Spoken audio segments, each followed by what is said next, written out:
Hey hosters, how's it going, eh? Well, it's Matt Canadian here, back with another video.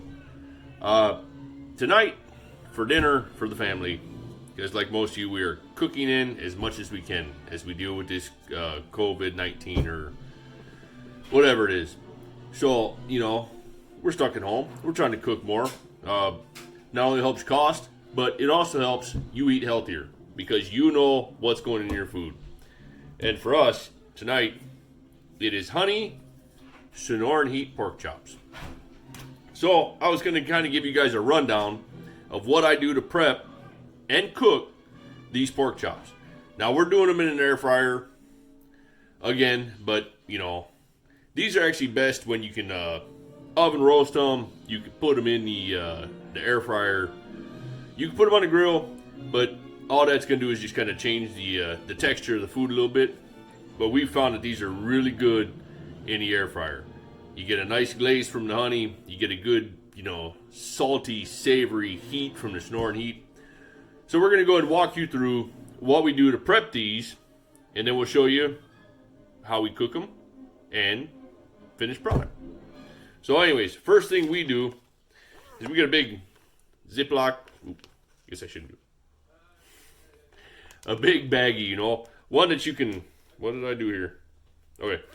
Apparently they come open. It happens. Anyways, you get a big Ziploc hefty bag. What do you know? One of your freezer type bags. Want to roll the edge back. It helps hold that opening open. Because then what we do, we buy our food, a lot of our meats from bulk stores. So we have one of the food saver deals.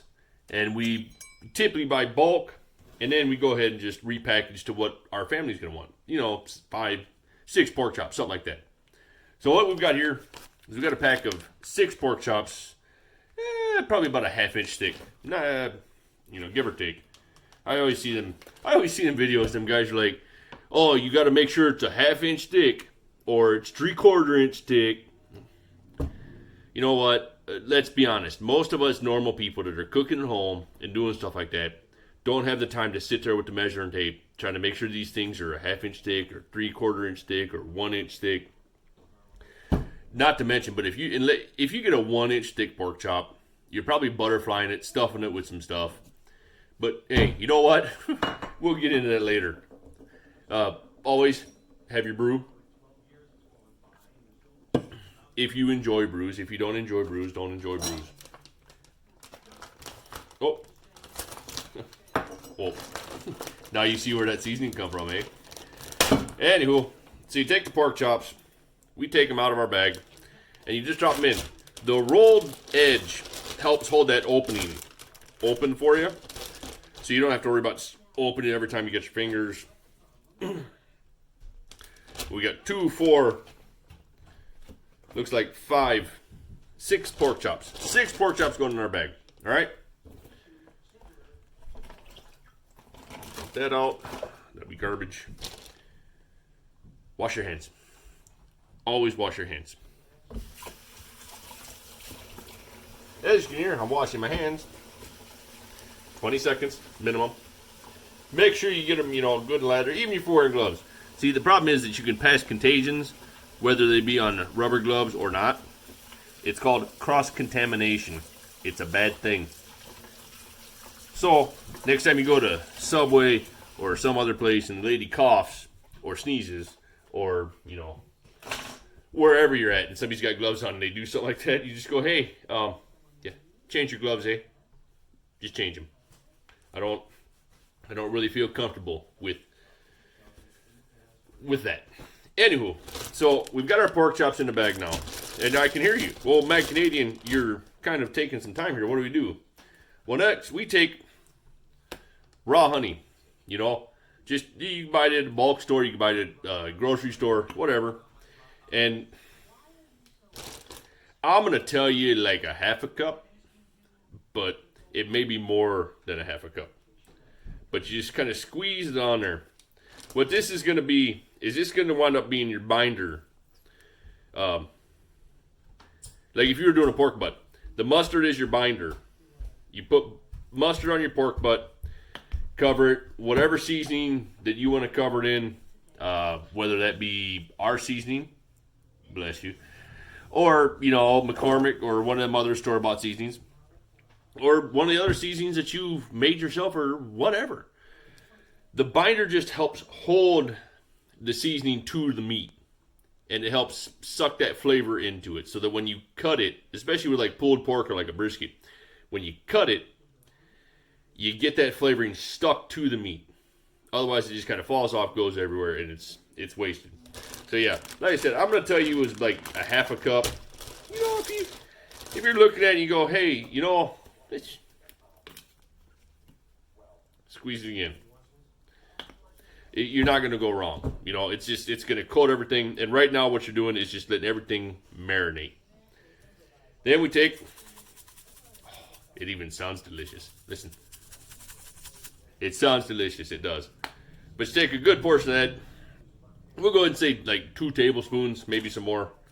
A good thing to remember is when you think you've added enough, add some more. Then what you do, now that everything's in there, just go ahead and seal that bag up. Don't squeeze the air out just yet, but seal the bag up and just kind of give all that stuff a toss. Let it mix it all up in that bag. See, this helps eliminate using like a bowl. If you're like me or my best, my significant other, it's making more stuff to do at home. It's just kind of a pain when you got stuff like this. So anyways, so you've mixed it all up, you stirred it around. Now what you do, open the bag just a skosh, and you're gonna roll it. So you kind of squeeze here. You hear that air coming out? You squeeze that air out. So you wind up with a big bag of just juices and meat and deliciousness. Right there. Just beautiful.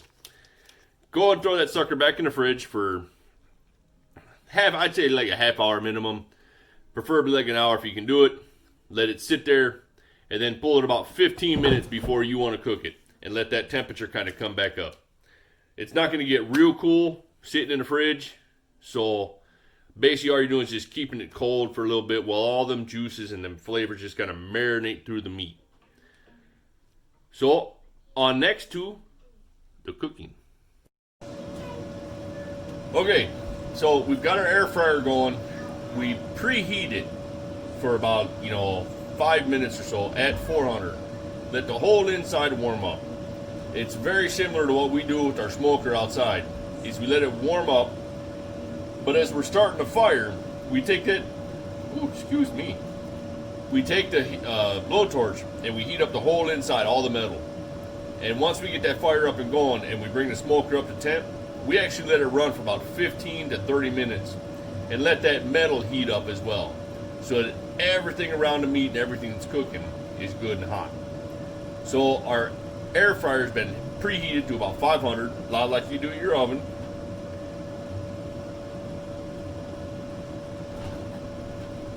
We had a guest appearance. It happens time to time. Anywho, so we preheated the air fryer, threw our pork chops in. After we let them sit, oh, look at all them juices. Look at all them juices, all that flavor and the honey and everything else sitting in there. And we threw them in for about 15 minutes at 400. Now, if you're not real comfortable with your air fryer, or perhaps it's new, maybe it's a gift you got from somebody, get yourself a thermometer. I like these ones, the instant reads. The instant read ones. This one's a nice one. Pops out, comes Fahrenheit, Celsius, but it gives you a real quick temperature. It's not like the analog. Like one of these. These are the kind we use for our deep fryer, and it's got a slow wind up to it, so it takes a little bit of time. You can wind up overcooking your meat if you're not careful. Anywho, if you're not comfortable with your air fryer or your oven, or even your smoker for that matter, get yourself one of these nice little instant read thermometers, and it'll give you a real quick air shot at what your temp is inside your meat. Because with the pork that we're cooking today, you want to be at 165 minimum. Now, you don't want to go too much above that, because then you're going to dry your meat out. But 165 is a good, safe temperature to eat at. So 165 to, we'll go ahead and say like 185. Probably 165 to 185. And there's going to be a difference of opinion. People are going to think that, 185, 180 even. Could be, something where you're drying your meat out too much. But 165 minimum with pork. And here in a minute, we'll show you the finished product. And you see, hosers? There you go. Perfectly cooked honey Sonoran heat pork chops. Out of the air fryer, you're talking maybe 25 minutes or so. And just look at the glaze on them. Look at the color to them. Absolutely fantastic. The kids love them. We love them. It's a family favorite. So I highly recommend you go ahead and try this recipe out. And if you got any questions, hey, hit us up. You can find us at the Mad Canadian Barbecue Company on Facebook, or our email, tmcbbq, all capital, at gmail.com. We appreciate you watching, and we'll see you soon. Take it easy, hoser.